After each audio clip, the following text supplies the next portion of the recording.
Punya Allah tidak akan mengubah keadaan suatu kaum sebelum mereka mengubah keadaan diri mereka sendiri.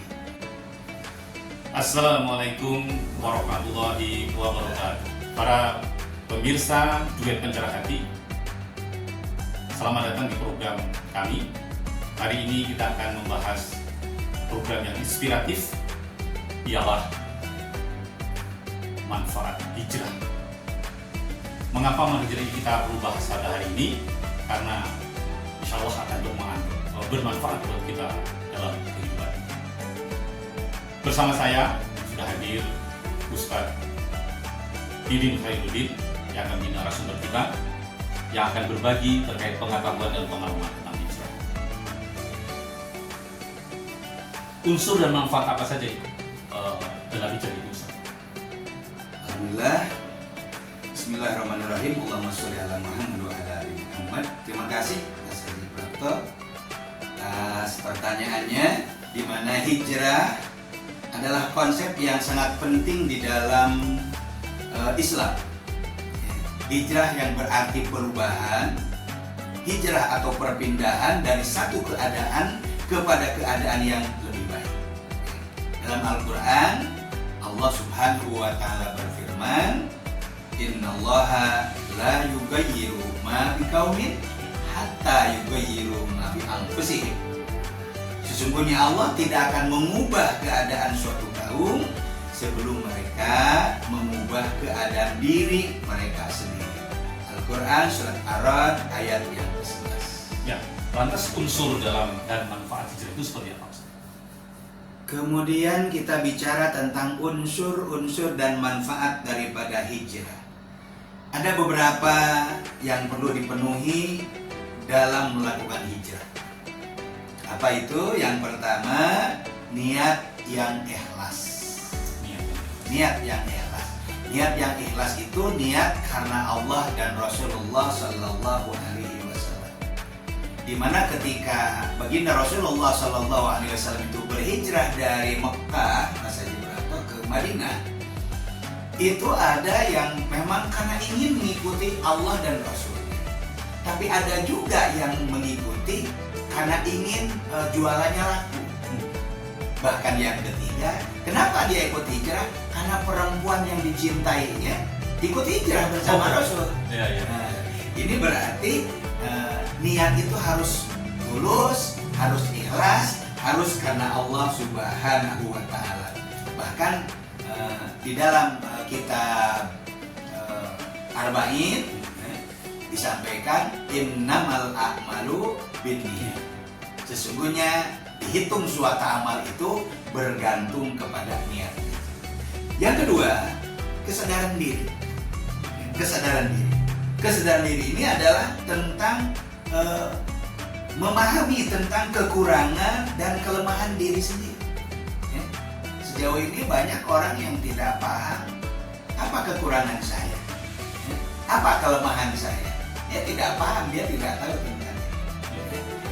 Misalnya dia berbicara Al-Quran, tapi dia tidak bisa membaca Al-Quran.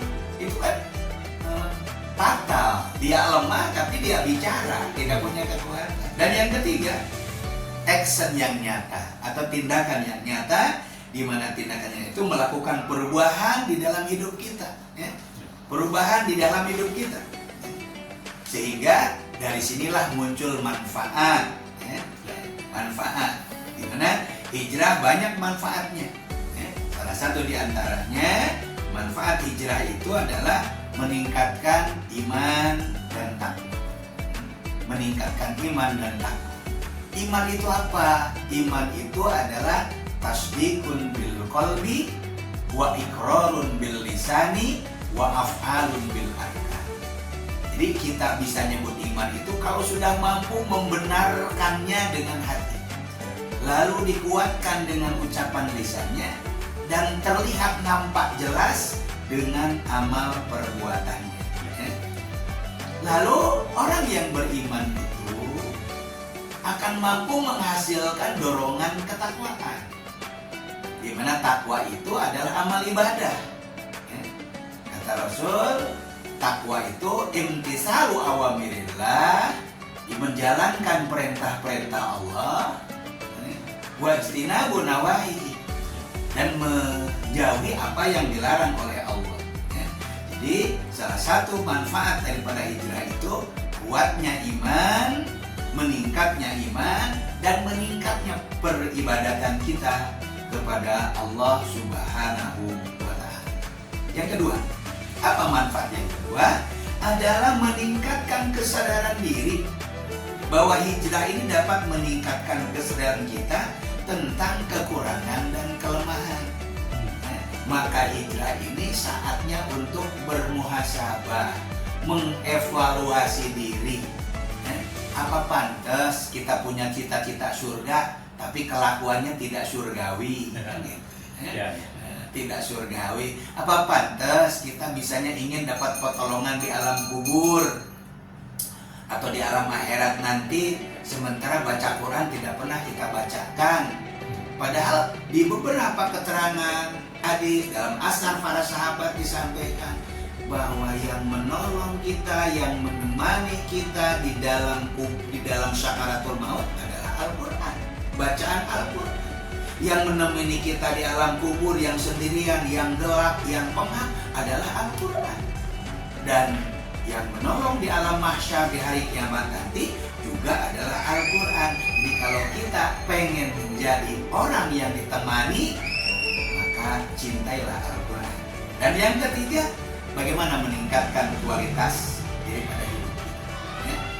Kualitas hidup kita, di mana hijrah ini dapat meningkatkan kualitas hidup dengan melakukan perubahan-perubahan yang positif. Termasuk di antaranya, kalau kita masih merasa kekurangan, ya barangkali terus berusaha diikuti dengan doa. Ya. Termasuk di dalamnya ada kegiatan, misalnya ada sholat duha, ada sholat tahajud. Ya. Itu barangkali Mas Rimah. Baik, terima kasih Ustaz atas penjelasan tentang usul dan manfaat hijrah. Semoga kita dapat mengambil pelajaran dari topik ini dan melakukan perubahan positif dalam kehidupan kita. Jangan lupa untuk subscribe, share video ini. Sampai jumpa pada episode berikutnya. Assalamualaikum warahmatullahi wabarakatuh.